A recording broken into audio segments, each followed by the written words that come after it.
दोस्तों, समरीन की शादी दानिश नाम के एक मौलवी साहब से करवा दी जाती है, क्योंकि समरीन के अब्बू असगर जो कि दर्जी रहते हैं और उनकी 6 लड़कियां रहती हैं। अब ऐसे में समरीन के ना चाहते हुए भी उसकी शादी एक मौलवी साहब से करवा दी जाती है।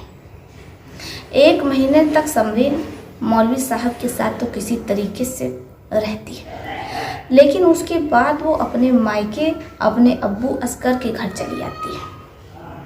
अब इधर जो असगर रहते हैं उनकी नज़र अपनी बेटी पर पड़ जाती है, यानी कि समरीन पर।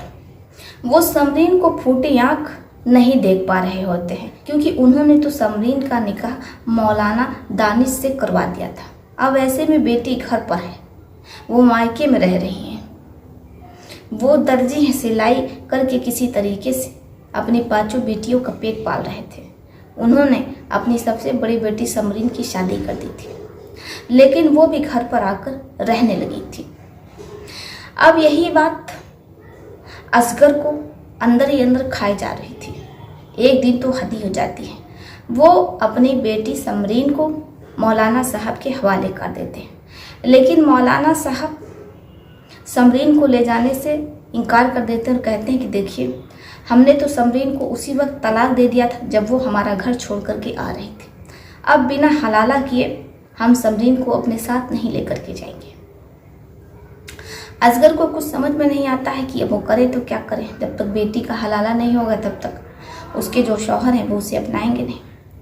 इसीलिए दर्जी असगर जो रहते हैं वो अपने बड़े भाई के बेटों से कहते हैं कि देखिए, आपको तो पता है कि हमारी समरीन का निकाह टूटने की कगार पर है, टूट ही गया है। अब ऐसे में अगर आप में से कोई भी हलाला के लिए तैयार हो जाए तो फिर हमारी बेटी अपने ससुराल जा सकती है, उसकी शादी हो जाएगी, उसका निकाह टूटने से बच जाएगा। लेकिन जो असगर के बड़े भाई के बेटे रहते हैं, उनकी भी बीवियां रहती हैं, वो लोग अपने शौहर को किसी दूसरी महिला का होते हुए नहीं देख सकती थी, भले ही एक दिन की बात क्यों ना हो। इसलिए वो साफ मना कर देती हैं। अब असगर को कुछ समझ में नहीं आता है कि वो करे तो क्या करे। इसलिए वो गांव के ही ठेकेदार के पास जाता है। ठेकेदार फौरन तैयार हो जाता है। समरीन,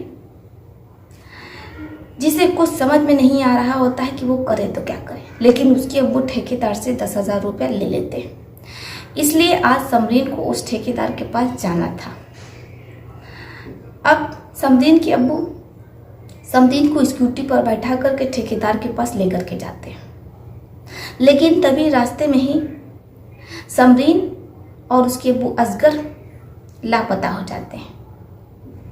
किसी को कुछ समझ में नहीं आ रहा था कि आखिर समरीन और उसके अब्बू कहाँ हैं और उनके साथ क्या हुआ।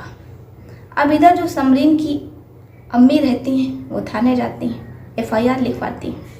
अब समरीन और असगर की यानी कि उसके अब्बू की खोजबीन शुरू हो जाती है, लेकिन कहीं भी ना तो समरीन को कुछ पता होता है और ना असगर का कुछ ज़्यादा पता होता है। 10 दिनों तक पुलिस तलाश करती रहती है। 10वें दिन असगर और समरीन का शव मिलता है। किसी को कुछ समझ में नहीं आता है कि आखिर बाप और बेटी की किसने हत्या की होगी, क्यों की होगी, क्या मकसद रहा होगा। इधर परिवार को जैसे ही मालूम होता है तो रोना पिटना मच जाता है।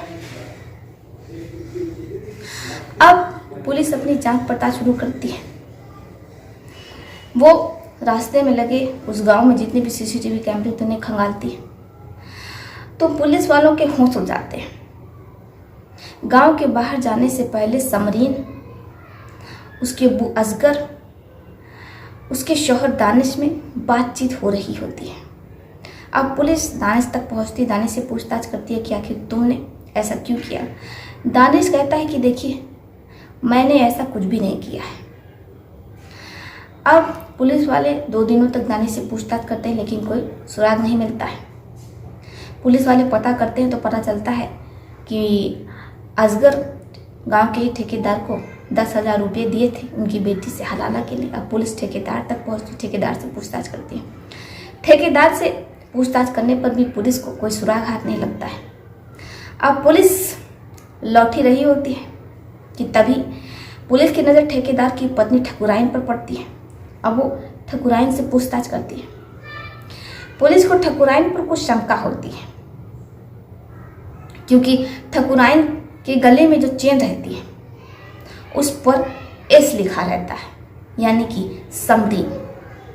अब पुलिस ठकुराइन को थाने ले आती और सख्ती से पूछताछ करती है। ठकुराइन कहती कि देखिए, मेरे पति जो कि पैसों के लालची, उन्होंने 10,000 रुपये ले लिए और वो समरीन के साथ पूरा दिन पति पत्नी की तरह रहने वाले थे। भला एक पत्नी को ये बात कैसे बर्दाश्त हुई। मैंने अपने पति को समझाने की बहुत कोशिश की, लेकिन वो नहीं माने। इसीलिए मैंने असगर और उसकी बेटी समरीन को रास्ते से ही हटवा दिया।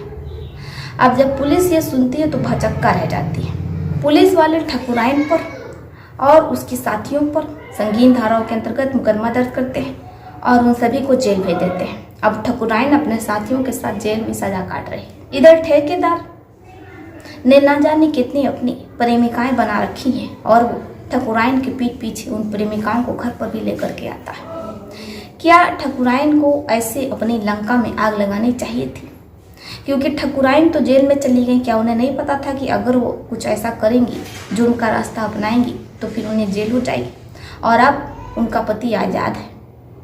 आपका इस पर क्या विचार है? आप अपनी भी राय हमें कमेंट बॉक्स में लिख सकते हैं। यहाँ किसकी गलती है?